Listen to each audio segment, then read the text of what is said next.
अर्जुन, युद्ध करो अथवा समर्पण।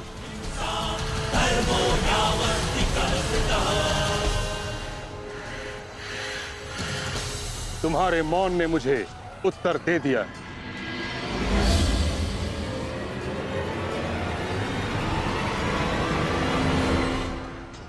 और तुम द्वंद्व करना चाहते हो भी या नहीं?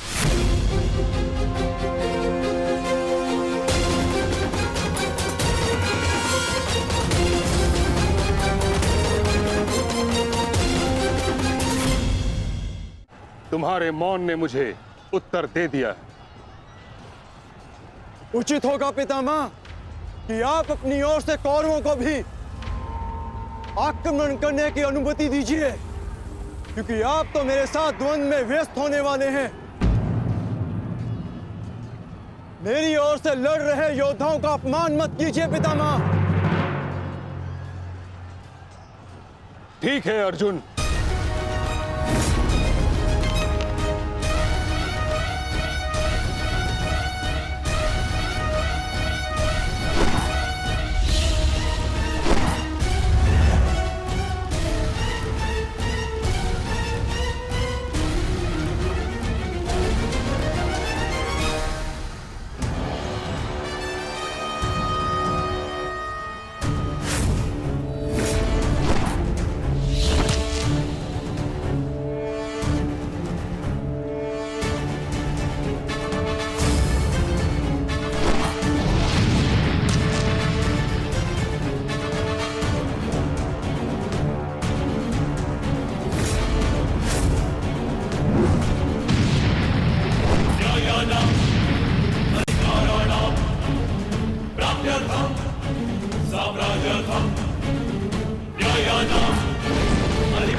युद्ध का 9वां दिन।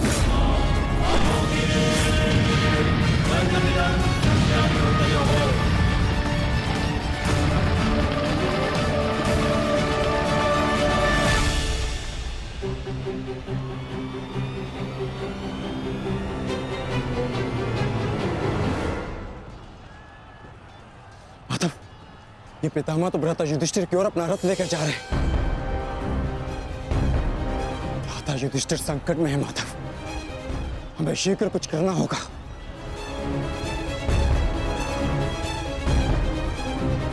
तुम भली भांति जानते हो युधिष्ठिर कि तुम मुझसे द्वंद्व करने में सक्षम नहीं हो। इस कारणवश अपने सैनिकों की आहुति देना बंद करो, समर्पण कर दो।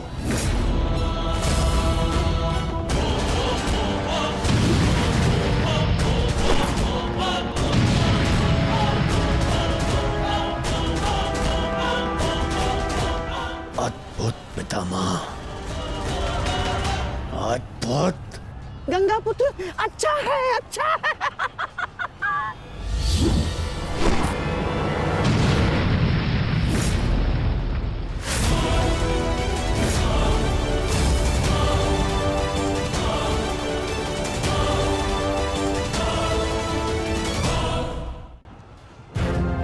मेरे मार्ग से हट जाओ।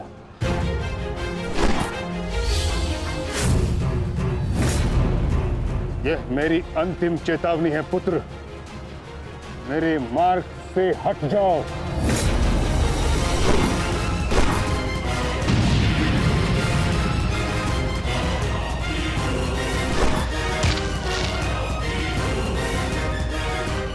समर्पण करो।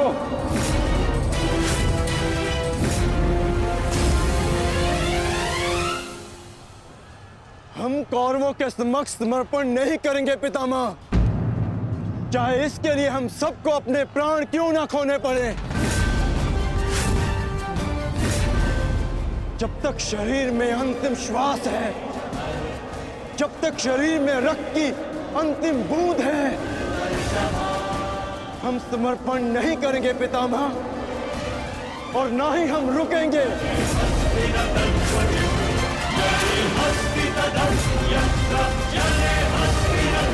ठीक है अर्जुन, यदि तुम्हारा निर्णय यही है तो मेरा उत्तर भी जान लो।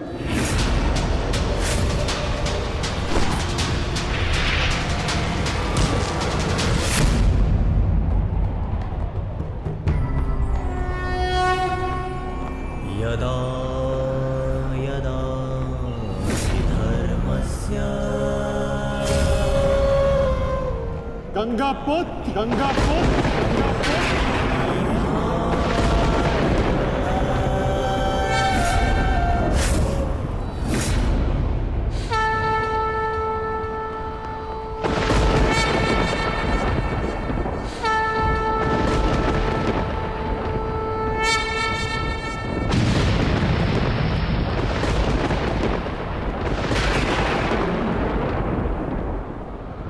मेरे शस्त्र ना उठाने के दिए गए वचन को मेरी दुर्बलता मत समझना। स्मरण रखिए कि समय के साथ वचन के अर्थ का उत्थान ना होना धर्म नहीं, अधर्म होता है।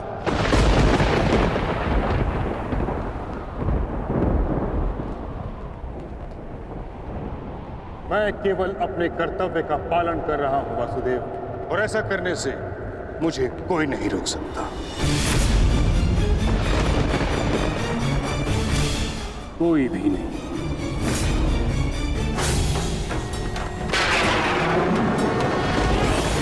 शांति का मैत्री का प्रयास भी विकास ना समझ सके नाश ही अबोध पे प्रहार से कर्ण रुद्र सब दानव का विनाश भी।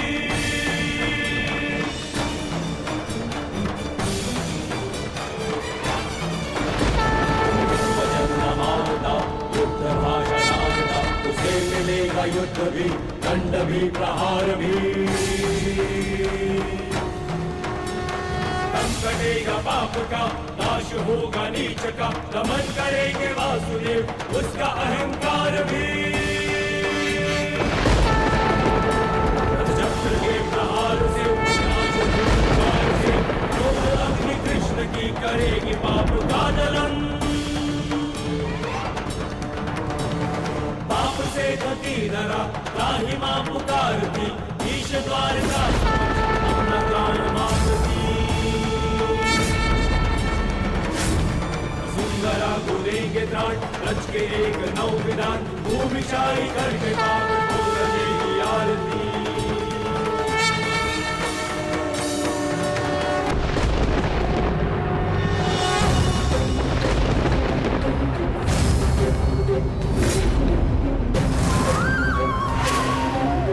मुझे ऐसा करने पर विवश मत कीजिए गंगा पुत्र। मैं आपका वध कर सकता हूं, और ऐसा करने के लिए मुझे शस्त्र उठाने की आवश्यकता नहीं, केवल ये चक्र ही पर्याप्त है।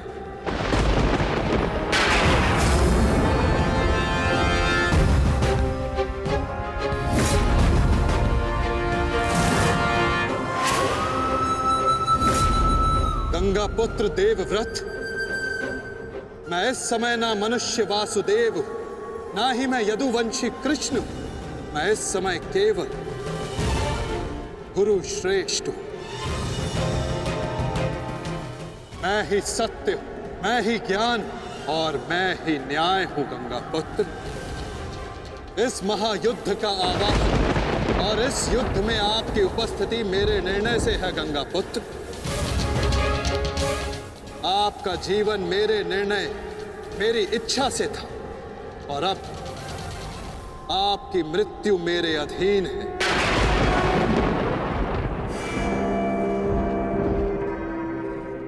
मैं पर ब्रह्म हूं, जिस पर कोई बंधन नहीं गंगा पुत्र, ना ही युद्ध के नियमों का और ना ही किसी प्रकार के वचनों का। आपके अंत के लिए शस्त्र ना उठाने की प्रतिज्ञा को तोड़कर मैं आपका वध करूंगा गंगा पुत्र।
धर्म स्थापना के मार्ग पर आगे बढ़िए वासुदेव।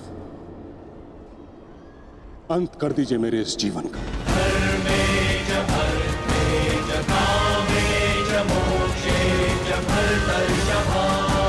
मैं स्वयं को आपको समर्पित करता हूं।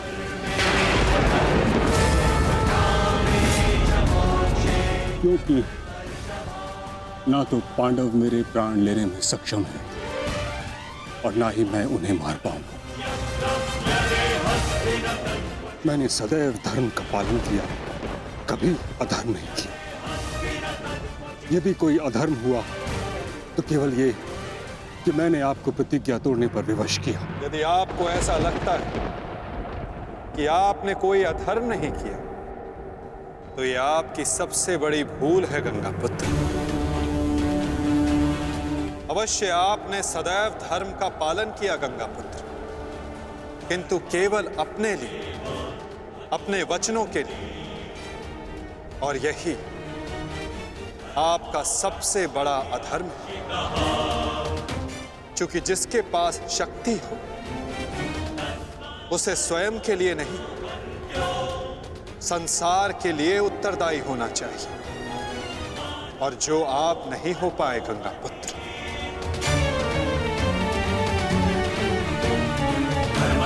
और आपका तथाकथित धर्म ही आपका अज्ञान, आपका सबसे बड़ा शत्रु और अधर्म बन गया। किंतु वासुदेव, मैंने तो सदैव वही किया जो मेरी अंतरात्मा ने कहा। तो क्या इस धर्म युद्ध में अधर्म के पक्ष से लड़ने की अनुमति भी आपको आपकी अंतरात्मा ने दी गंगा पुत्र? भरी सभा में द्यूत में होते छल को देख मौन रहने की अनुमति क्या आपको आपकी अंतरात्मा ने दी थी गंगा पुत्र? कुल वधू का वस्त्र हरण होते समय शस्त्र उठाने के लिए क्या आपको आपकी अंतरात्मा ने रोका था गंगा पुत्र? हस्तिनापुर की सुरक्षा के लिए आपने इतिहास की सबसे भीषण प्रतिज्ञा ली गंगा पुत्र, परंतु आप हस्तिनापुर का अर्थ ही अनुचित समझ बैठे। आपने सिंहासन को हस्तिनापुर समझ लिया। और देखिए, उसी भूल का, उसी अधर्म का परिणाम है ये महाविनाश गंगा पुत्र। आपने हस्तिनापुर के सिंहासन का त्याग नहीं, आपने संसार के प्रति अपने कर्तव्यों का त्याग किया था गंगा पुत्र। और यही आपका सबसे बड़ा अधर्म था।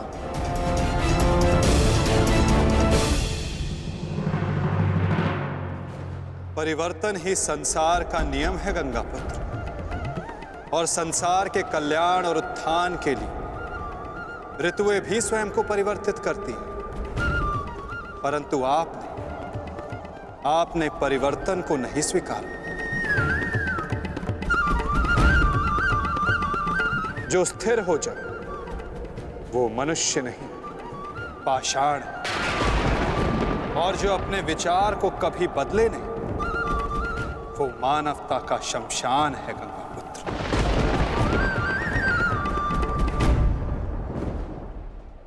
अपने कर्म के प्रति सजग ना रहना सबसे बड़ा अधर्म होता जो आपने किया गंगा पुत्र। और यही इस महायुद्ध, इस महाभारत के होने का कारण बना।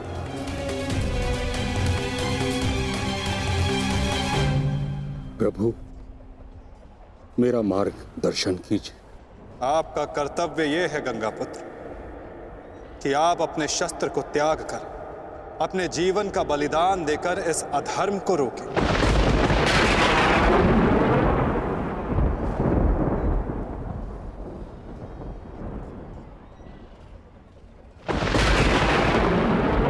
ठीक कहा वासुदेव।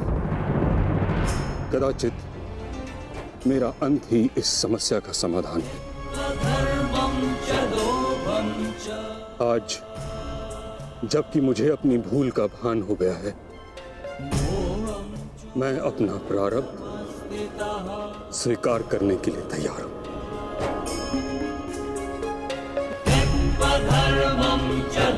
चक्र का संधान कीजिए वासुदेव, और मुझे मृत्यु का सौभाग्य देने की कृपा कीजिए।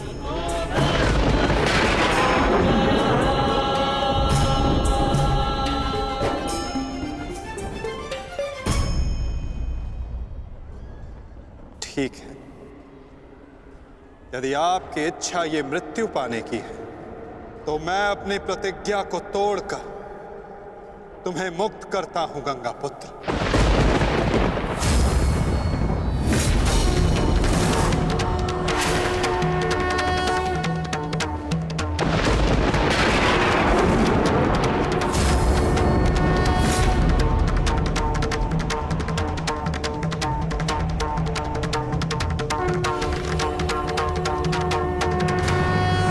नहीं माधव,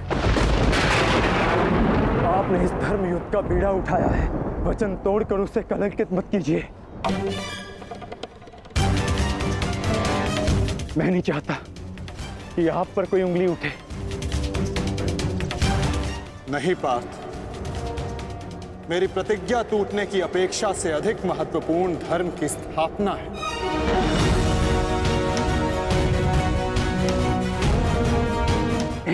नहीं माधव, नहीं। आपने ही भारभृग को वीर गति दी है माधव, ताकि इस युद्ध से जुड़ी प्रतिज्ञाएं, वचन और प्रारब्ध भंग ना हो सके। तो क्या आप स्वयं इसे तोड़ देंगे?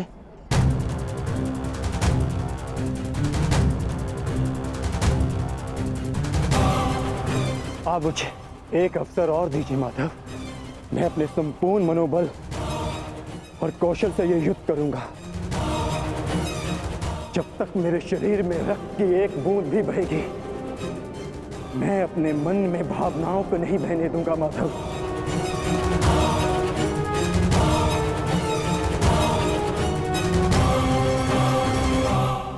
मैं पितामह का अंत करूंगा, अंत करूंगा, अंत करूंगा, अंत करूंगा।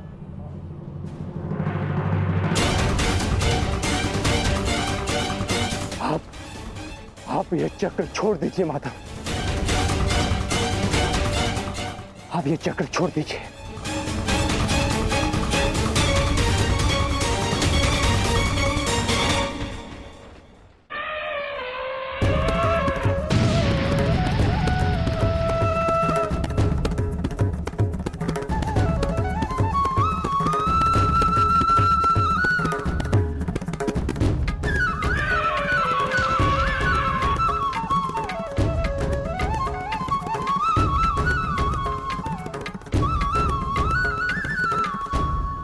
उठो पार्थ।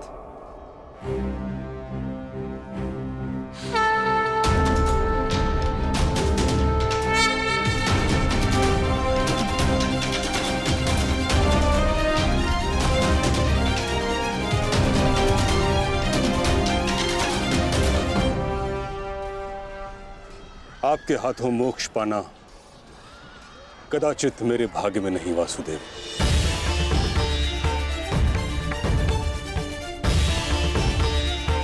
नहीं गंगा पुत्र, आपका वध करना मेरा प्रारब्ध ही नहीं था, अर्जुन का प्रारब्ध है। और मैंने ये चक्र संधान केवल इसलिए किया ताकि मैं अर्जुन को दिखा सकूं कि आपका भी वध करना असंभव नहीं।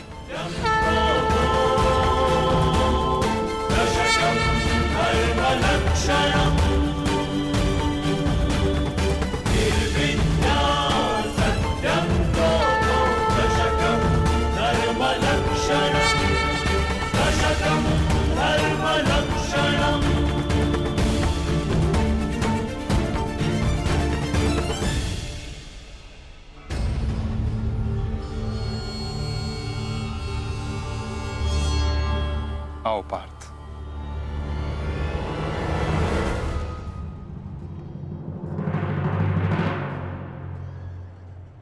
पुत्र अर्जुन, युद्ध आरंभ करें। मैं सज्ज हूं पितामह।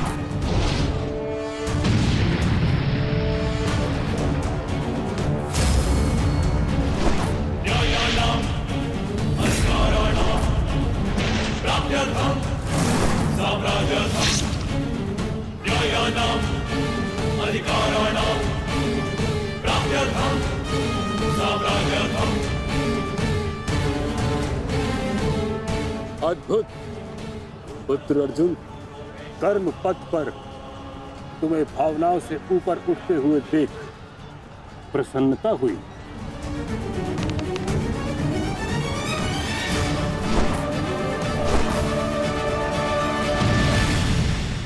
जब तक महामहिम के हाथ में शस्त्र हैं,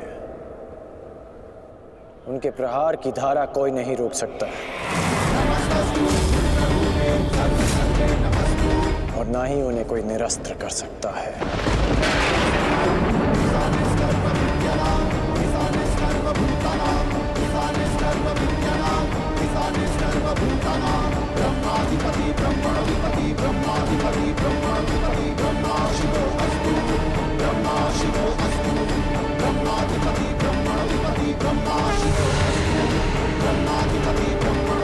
तुम्हारी तपस्या सफल हो गई बालिका।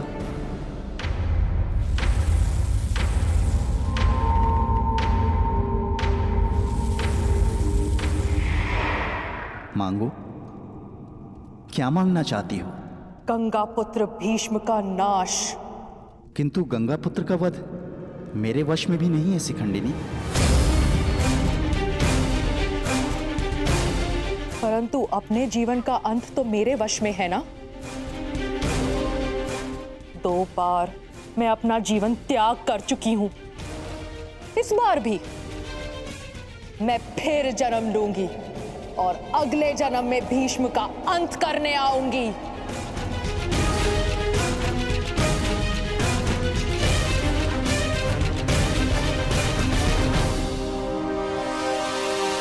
रुको बालिका,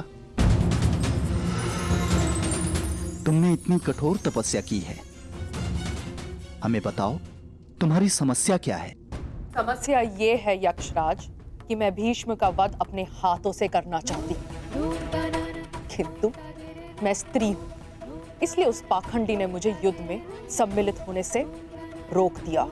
मैं तुम्हें भीष्म की मृत्यु का वरदान तो नहीं दे सकता, किंतु कुछ ऐसा अवश्य कर सकता हूं जिससे तुम अपना लक्ष्य पा सको, किंतु एक बंधन रहेगा। मेरे लिए केवल भीष्म की मृत्यु महत्व रखती है और कुछ नहीं।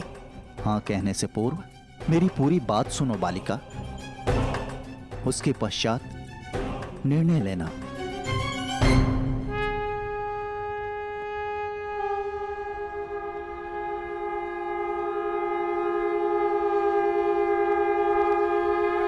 पुत्र अर्जुन, आज तुम कुशलता पूर्वक लड़े, परंतु मेरे वध के लिए यह पर्याप्त नहीं। हाँ, क्योंकि महामहिम के पास तुम सबके नाश के लिए पर्याप्त अस्त्र है धनुर्धारी अर्जुन।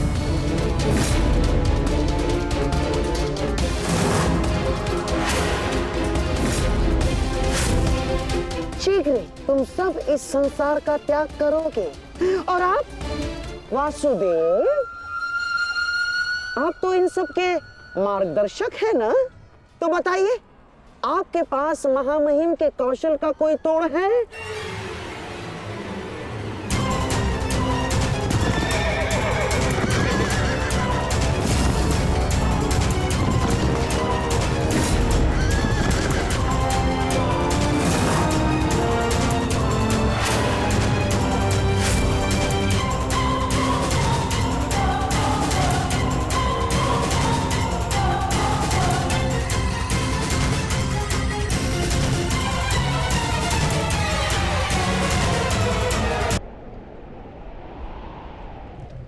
आज मैंने पूरे सामर्थ्य से पितामह का सामना किया, परंतु उन्हें परास्त करने में असफल रहा।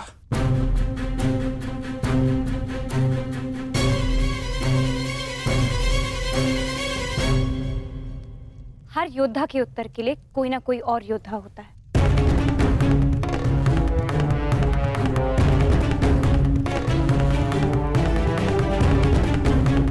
केशव, आप ही तो कहते हैं ना कि कभी कभी भाग्य स्वयं चलकर हमारे पास आता है, किंतु शिखंडिनी अब तक क्यों नहीं आई? उसे इतना समय क्यों लग रहा है केशव?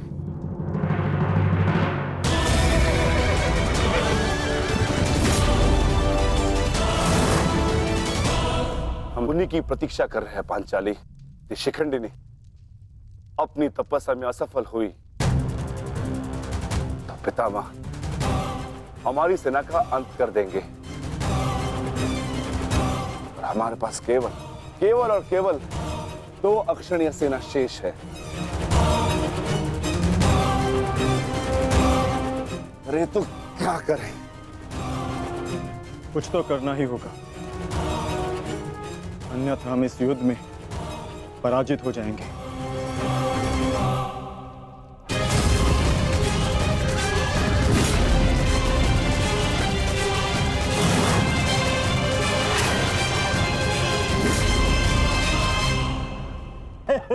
विजय हमारी हुई आज फिर से।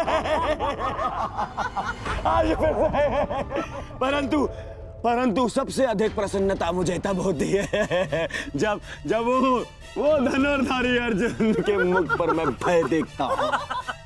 केवल 2 अक्षुणी सेना शेष बची है उन पांडवों के पास, और शीघ्र ही वो 2 अक्षुणी सेना भी समाप्त हो जाएगी। अंत हो जाएगा उनकी सेना का और उन पांडवों का। अवश्य अंत होगा, नाश होगा, क्यों नहीं होगा? परंतु खेद है अंगराज, आप इस युद्ध में लड़ नहीं पाएंगे, क्योंकि महामहिम जिस वेग से पांडवों की सेना को नष्ट कर रहे हैं, उससे तो ऐसा प्रतीत होता है कि ये युद्ध कल ही समाप्त हो जाएगा। गांधार नरेश, युद्ध अभी तक समाप्त नहीं हुआ है। मैंने आप सबसे पहले भी कहा था कि विजय से पूर्व उत्सव मनाना उचित नहीं है।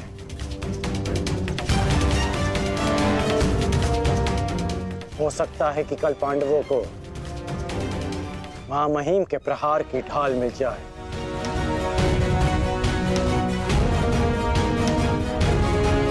इस युद्ध में कुछ भी संभव है।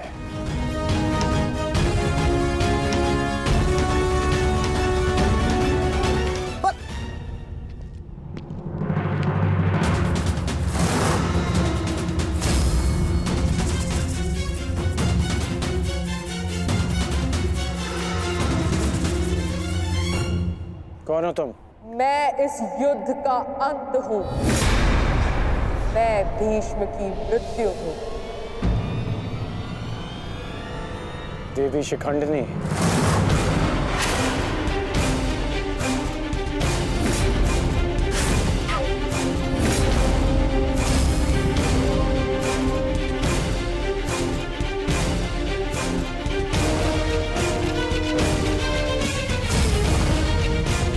देवी नहीं देव, स्त्री नहीं पुरुष, शिखंडिनी नहीं।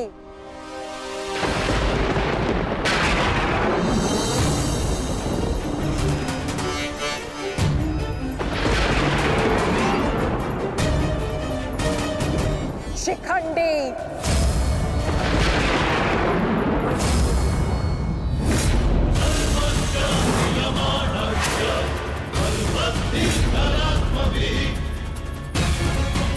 ये मैं हूँ, और कल मेरे उस वचन की पूर्ति होगी जो मैंने पांचाल युद्ध में तुम्हें दिया था अंगराज। एक दिन ऐसा आएगा अंगराज जब भीष्म मेरे सामने खड़ा होगा, और वहां ना तुम उसकी रक्षा कर सकोगे ना तुम्हारा ब्रह्मास्त्र।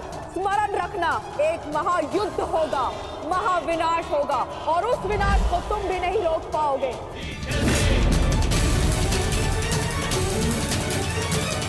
बधाई हो, कल से तुम इस युद्ध में प्रवेश करोगे। कल कुरुक्षेत्र एक योद्धा को विदा करेगा और दूसरे योद्धा का स्वागत।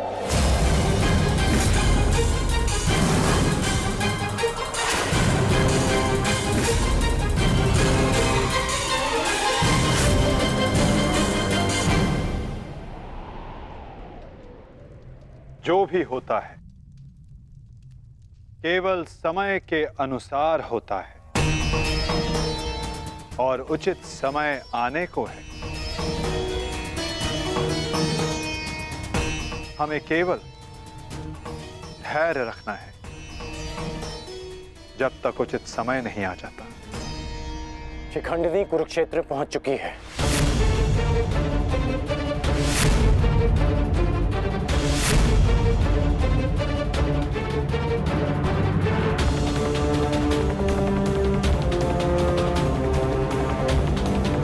शिखंडिनी के आगमन में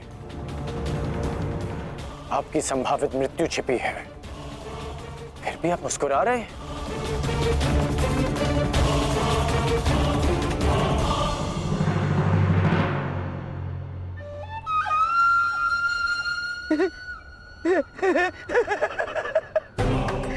अब समझ आया महामहिम कि आप मुस्कुरा क्यों रहे हैं। युद्ध के नियमानुसार शिखंडिनी युद्ध में भाग ले ही नहीं सकती, क्योंकि वो एक स्त्री है।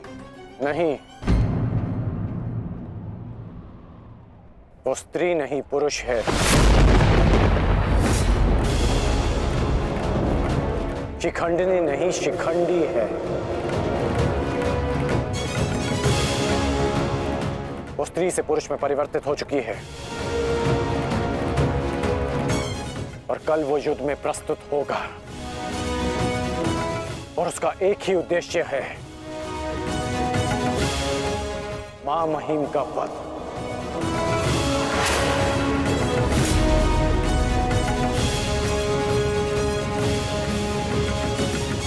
हाँ, एक स्त्री अपने प्रतिशोध की आग के चलते पुरुष बन गई। अद्भुत। भला ये कैसे संभव हुआ? ऐसे हुआ वो छोड़िए मामा श्री, अब ये बताइए कि करना क्या है।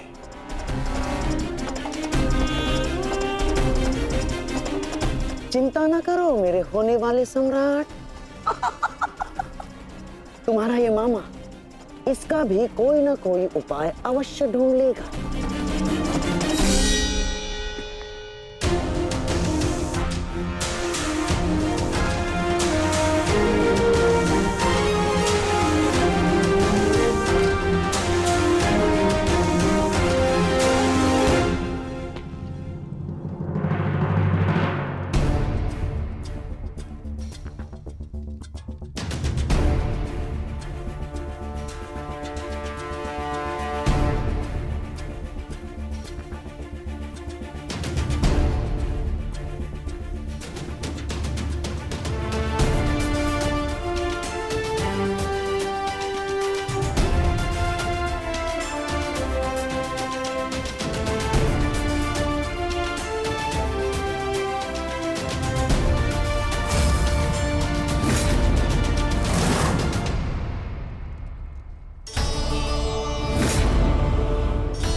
नहीं पांचाली, समय बदल गया है।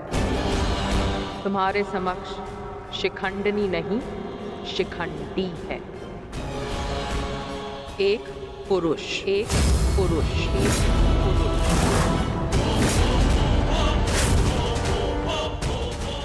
और तुम्हें पर पुरुष का स्पर्श करने की अनुमति नहीं है।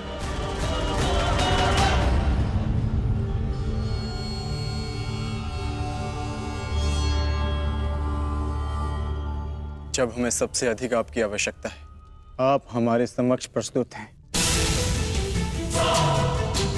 इसके लिए आपका धन्यवाद। मैं यहाँ अपने आवश्यकता और अपने उद्देश्य के लिए आया हूँ।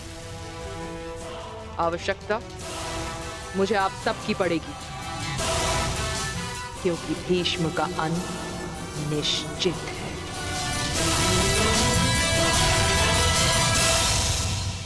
ये मेरा वचन है, हम आपका पूर्ण रूप से समर्थन करेंगे, फिर चाहे कुछ भी हो जाए। युद्ध भूमि में हम आपके साथ खड़े रहेंगे और अंत तक युद्ध करेंगे। हमें ये कार्य कल ही संपन्न करना होगा, क्योंकि मेरे पास मेरे जीवन का लक्ष्य पूर्ण करने के लिए केवल एक ही दिन है।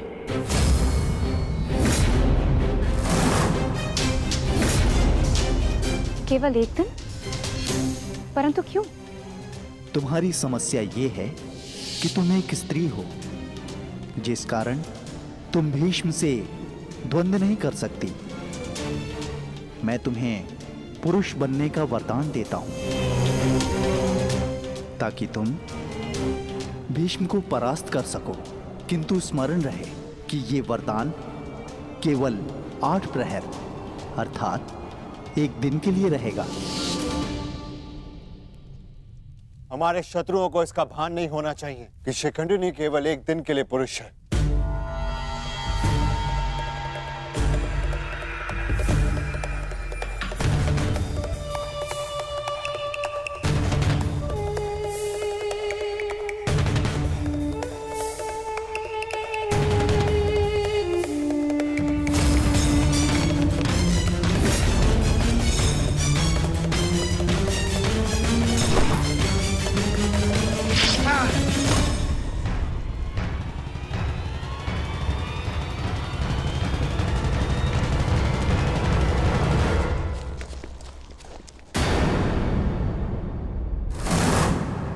अपने वेश से ये गंधा का निवासी प्रतीत होता है।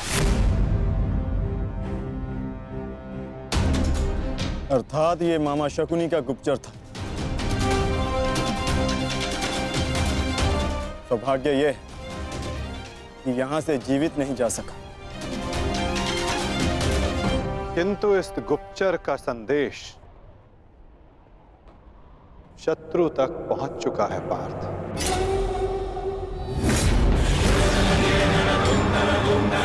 केवल 8 प्रहर, केवल 8। उसके पश्चात ना उस शिखंडी का कोई अस्तित्व रहेगा और ना ही भीष्म पितामह कोई संकट होगा।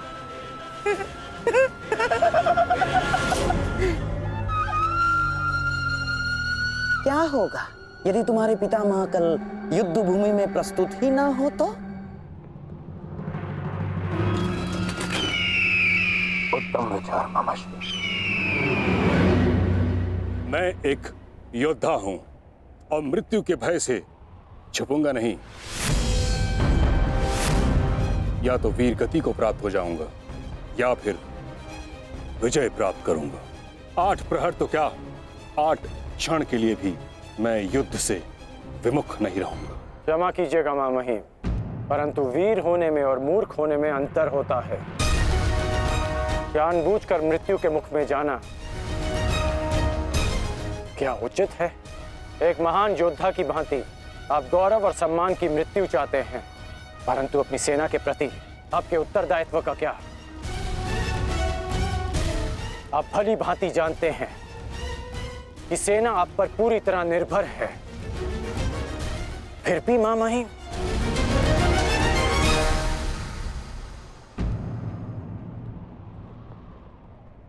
अंगराज ठीक कह रहे हैं पितामह।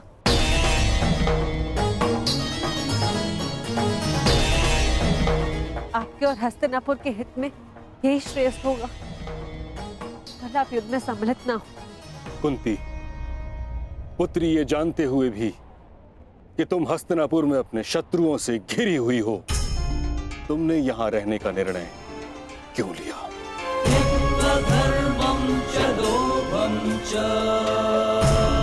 क्योंकि हम सब कर्तव्यबद्ध हैं। मैं भी अपने कर्तव्य का पालन कर रहा हूं। यह मेरा अंतिम निर्णय है और मुझे ऐसा करने से कोई नहीं रोक सकता।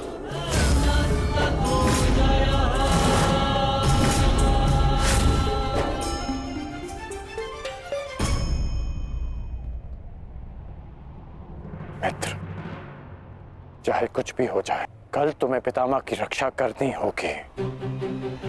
हम अवश्य पितामह की रक्षा करेंगे, किंतु इससे पूर्व ये अधिक महत्वपूर्ण है अंगराज, हमारी समस्या का अंत होना। हमें समय मिलते ही शिखंडी का वध करना होगा। उसके पश्चात हमें इस युद्ध में विजय पाने से कोई नहीं रोक सकता।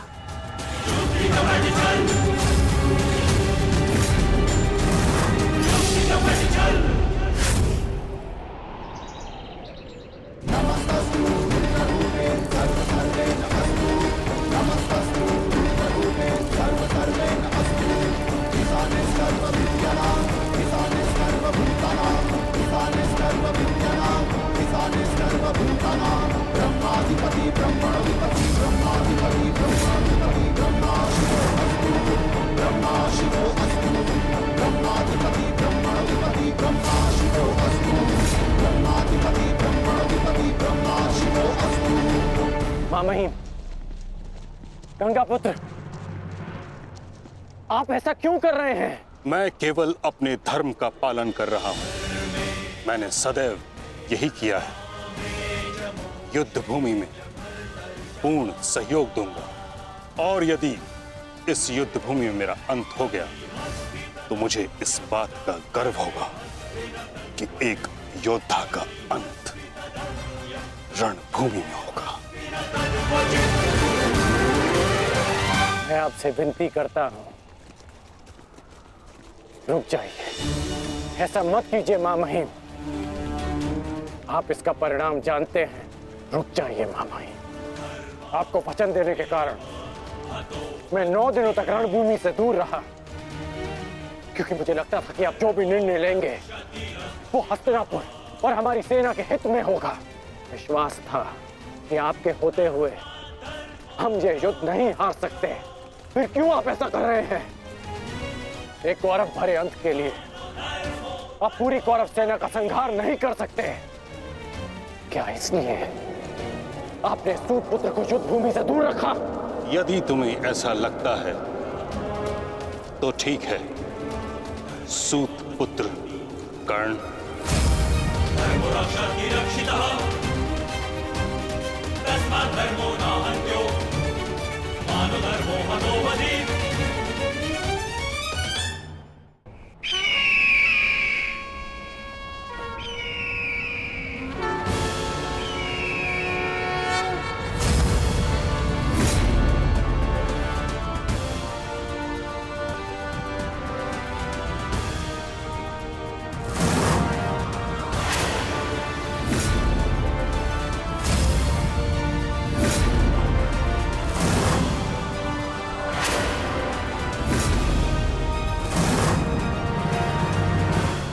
दुर्योधन, स्मरण रहे, आज हमारा केवल एक ही उद्देश्य है, महामहिम की रक्षा, और उसके लिए आवश्यक है शिखंडी का अंत।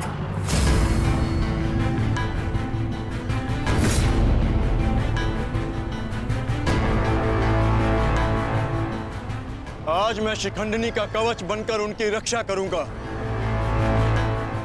चाहे कुछ भी हो जाए, हमें शिखंडिनी को पितामह तक पहुंचाना ही होगा। स्मरण रखना पार्थ, किसी के जीवन का उद्देश्य पूर्ण करने में उसकी सहायता करने से अधिक पुण्य और आनंद किसी और कार्य में नहीं आता। और मुझे पूर्ण विश्वास है कि तुम पूर्ण रूप से अपना कार्य पूरा करोगे पार्थ। आक्रमण! आक्रमण!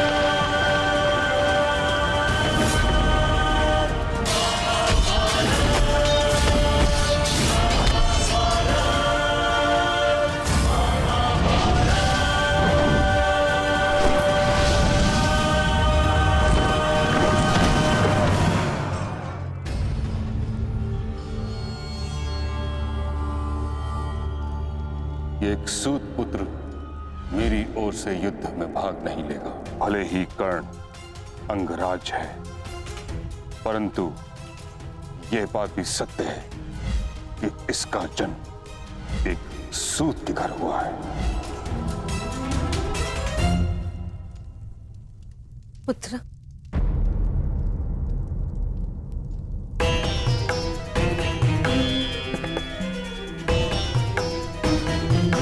तुम यहाँ अंदर क्यों बैठे हो? क्योंकि अभी भी मैं महामहिम के आदेश का पालन कर रहा हूं। एक सूत पुत्र होने का मूल्य चुका रहा हूं।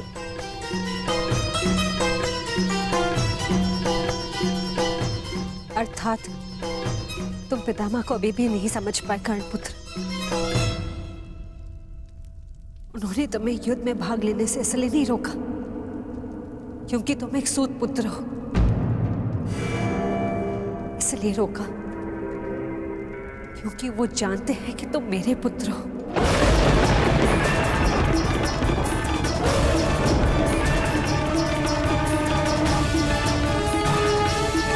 एक भाई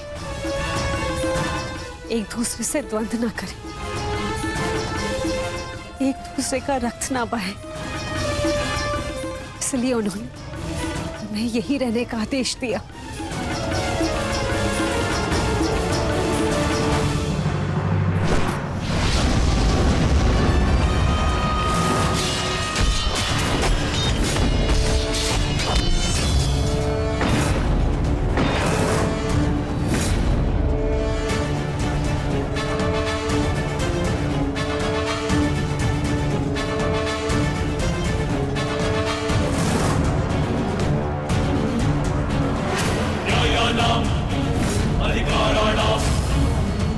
दुर्योधन, ये रहा हमारा आखेट।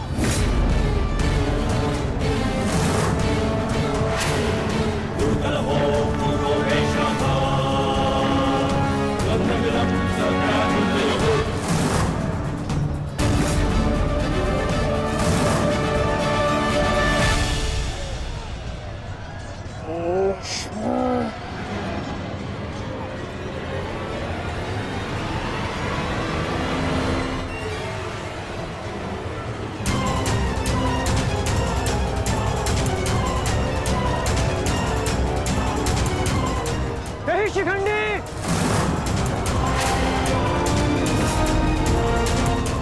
शिखंडी रुक जाओ।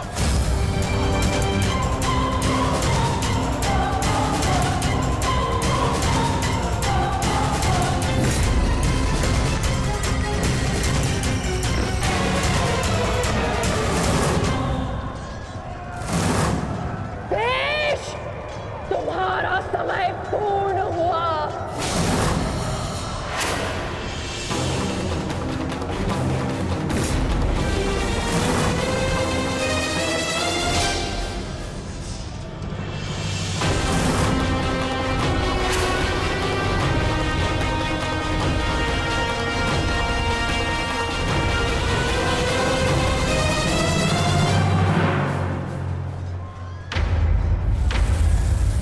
रूप बदला है, परंतु युद्ध कौशल का स्वरूप नहीं बदला तुम्हारा। अब देखना यह है कि पुरुष बनकर कुछ पौरुष बचा भी है या नहीं। पुरुष के भांति लड़ सकते हो या नहीं। माधव, हमें शीघ्र अतिशीघ्र शिखंडी तक पहुंचना होगा।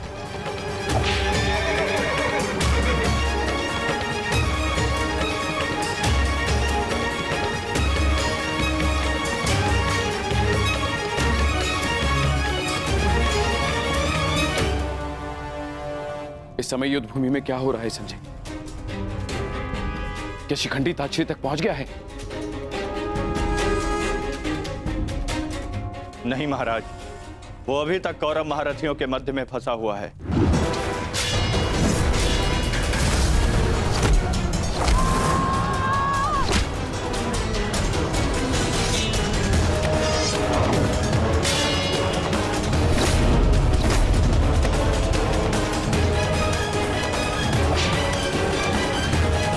शिखंडी है कहाँ? कितना समझाया था फिर भी ये क्यों तोड़कर कहाँ चला गया शिखंडी?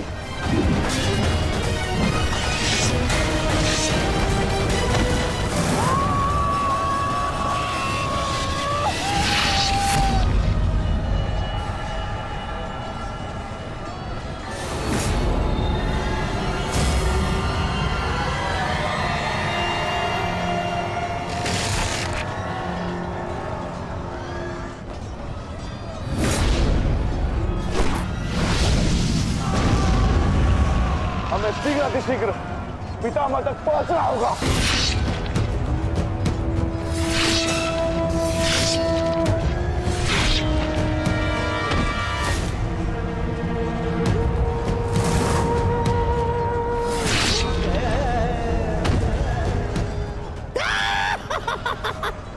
पितामह की सबसे बड़ी बाधा का अंत हुआ।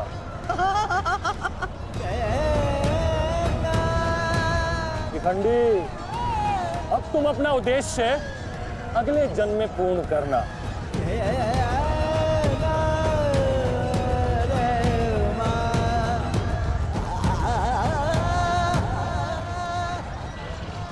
आधा दिन बीत चुका है माधव, किंतु शिखंडी कहीं नहीं दिख रहा। हम कौरवों के मध्य में खड़े हैं माधव, अब हम क्या करें? तुम शिखंडी की चिंता मत करो पार्थ। शिखंडी केवल पितामह को शस्त्र त्यागने पर विवश करेंगे। वास्तविक कार्य तो तुम पांचों भाइयों का है पार्थ।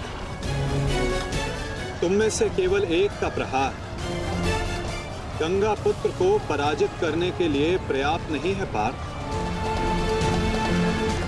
केवल तुम पांचों के सम्मिलित प्रहार से गंगा पुत्र को पराजित किया जा सकता है।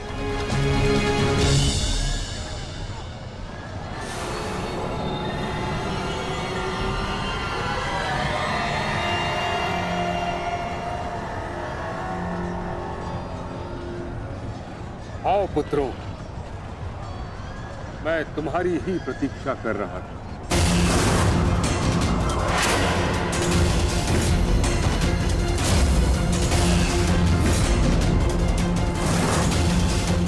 मेरा सम्मान करते हो, परंतु शत्रु पर प्रहार करना तुम्हारा कर्तव्य है, ये मत भूलना।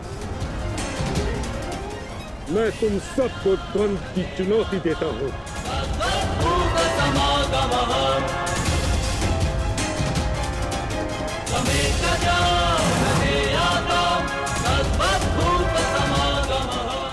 तुम पांचों मिलकर मेरा अंत कर सकते हो।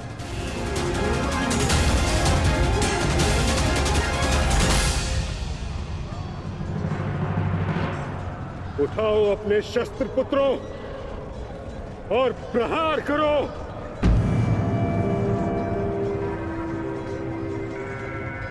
यह तुम्हारे पितामह का आदेश है।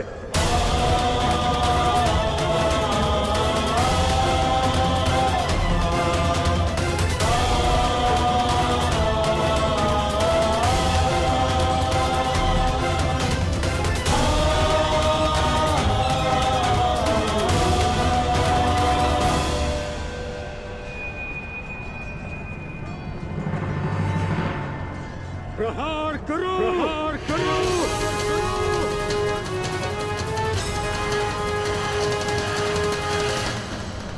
सैव धर्मः सोधर्मः देशकाले प्रतिष्ठितः अदानः हिंसा धर्मो यावत्तिकः स्थितः अदानः हिंसा धर्मो यावत्तिकः स्थितः।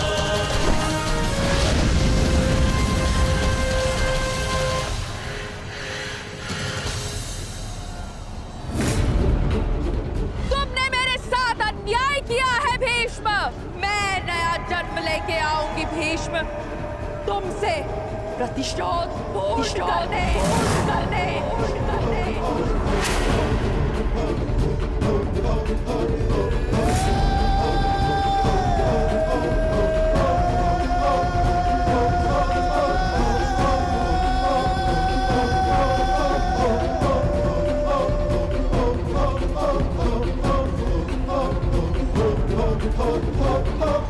भीष्म की मृत्यु से पहले मैं खुद की मृत्यु को हावी नहीं होने दे सकता। अपने जीवन का उद्देश्य पूर्ण करे बिना मैं इस दुनिया से नहीं जा सकता। भीष्म का अंत निश्चित है।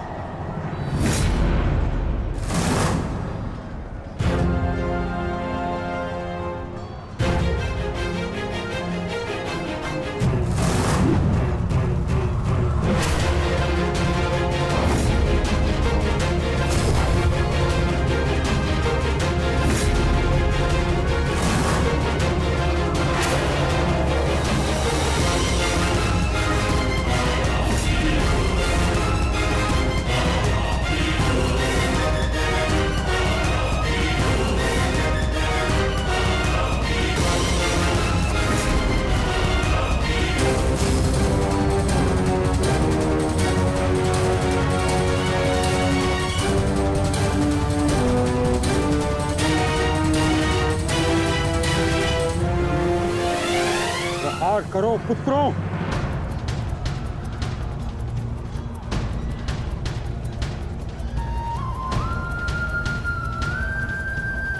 भीम पुत्र, मेरे साथ द्वंद्व करो। इसके बाद तुम्हें मुझसे द्वंद्व करने का अवसर नहीं मिलेगा।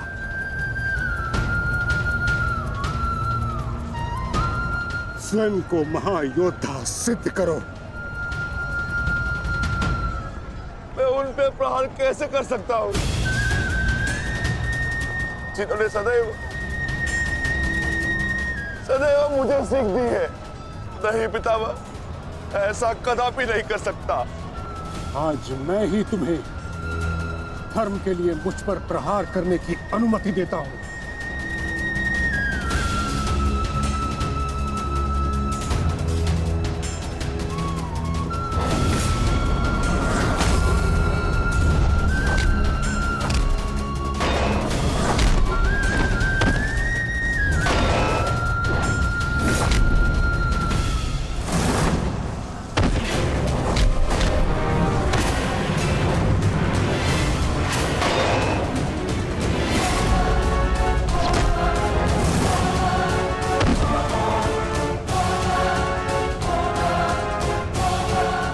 प्रहार करो पुत्रों, हार मत मानो।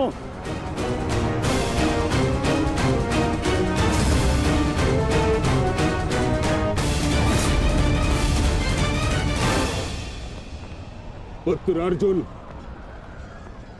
अपना गांडीव उठाओ, प्रहार करो।